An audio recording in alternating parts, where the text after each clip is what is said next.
Deep in the cul-de-sac, rumor has it that this iconic trio is still selling Jawbreakers, so grab your quarters and get ready to take a trip down memory lane, as we go over the best moments this show had to offer.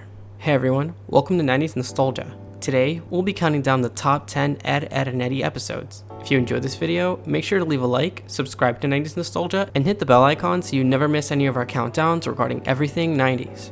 That being said, let's get started. Number 10. It's just a fad. Keeping up with the latest trend can be either the easiest thing in the world or the most unbalanced race of your life. When all the kids in the cul-de-sac are setting the trend on a regular basis, our main trio are left behind, constantly being unaware of what's the new thing everyone's talking about. Even worse, when they do try to meet the social criteria, they're already too late, as everyone has already moved on to newer and better things. Following others should not be your motive. It should be how much fun you have when you do your own thing. Number 9. Thrill seekers. The Eds are looking for a way to have the most thrilling experience of their life, and then sell that experience for a quick buck. When most of their attempts seem to fail, the ideas just get more and more bizarre, to the point where it starts becoming too thrilling. In the end, it's them who go through their own abomination and endure everything they were aiming to have their customers experience for them. Looks fun though, if we're being honest. Number 8. Not enough Jawbreakers. Sharing is caring in most cases, and it's hard enough to share something you love with people, even if it's the ones you love just as much. When Ed receives his order of 2 free limited edition Jawbreakers, it becomes a complicated issue when no one can decide how to split them up amongst the 3 of them. There's only 2. And I will share them with my pals, one for each of us. Ed decides to do the noble thing and let the other 2 have them, while Double D suggests they should split them equally, and Eddy, well, he only cares about himself. You're so predictable, Eddy. Number 7. Angry Ed. The fun, goofy, lovable Ed we know and love is having a really bad day, which catches everyone off guard. You can't kick me out! I live here too! SUMO! Unfazed by just about anything, Ed needs some alone time to clear his thoughts and hopefully get over his anger. Still, Eddy and Double D don't really know how to deal with this unusual side of Ed, which bites them back hard when they realize there's no getting to him. We all have our bad days. We're sure it'll pass. Number 6. Holiday boyfriends. The Canker sisters are on vacation, and take a wild guess where their getaway paradise leads them. Well, with the Eds of course. This doesn't sit well with any of them, considering they're invading their personal space and pretty much doing anything they can to make them uncomfortable. To top it all off, no matter how hard the Eds try to get rid of them, they simply don't seem to show any sign of leaving. Eddy, I fear they're becoming amorous. What's that mean? Last one out's a rotten egg! Number 5. Moving out.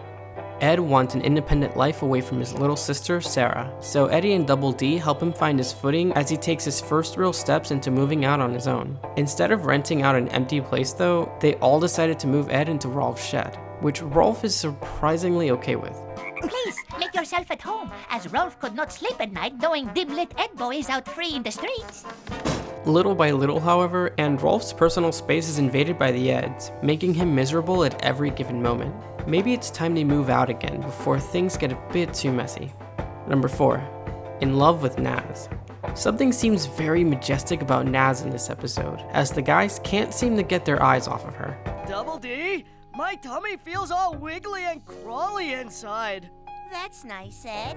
At every glance, NAZZ's voice or smile would immediately hypnotize those in front of her, which leads to a rather slow sense of awareness of anything else for the guys. NAZZ tries to invite everyone to play baseball, but with her distracting everyone with her appearance alone, neither of them can even play the game right, and they end up letting her win biasly as a result. Here's home plate, NAZZ! She's safe! In most cases like these, guys will be guys. Number 3. Jimmy the Sumo. Jimmy's gotta get big if Eddy wants to make a good buck, so they supersize him the best way they know how, by overfeeding Jimmy a lifetime supply of peaches and cream. You know, the usual way.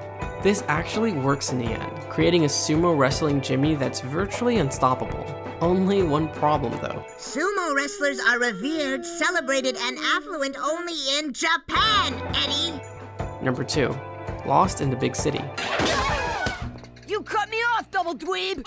I beg to differ, Kevin. The city life can either corrupt you or fill your experiences with convenience as well as tons to do. Everyone here seems to be role-playing the city life though, albeit very convincingly, with so many cardboard cutouts substituting as nameless crowds of people, and the Eds playing every role they can to get a bit of cash. This episode is filled with tons for us to enjoy. Unfortunately, it doesn't end well for Eddy and his greedy intentions. Number 1. The Eds break reality.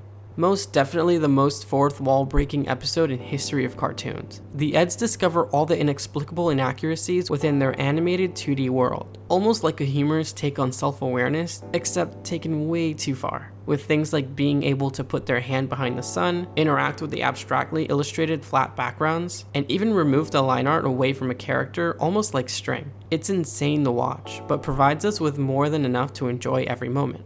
Well, those were some iconic episodes, but what do you think? Did you enjoy our list? Which episode is your favorite? Let us know in the comments below, and be sure to subscribe to 90s Nostalgia so you can keep up with our wide array of countdowns regarding everything 90s. That's all for now.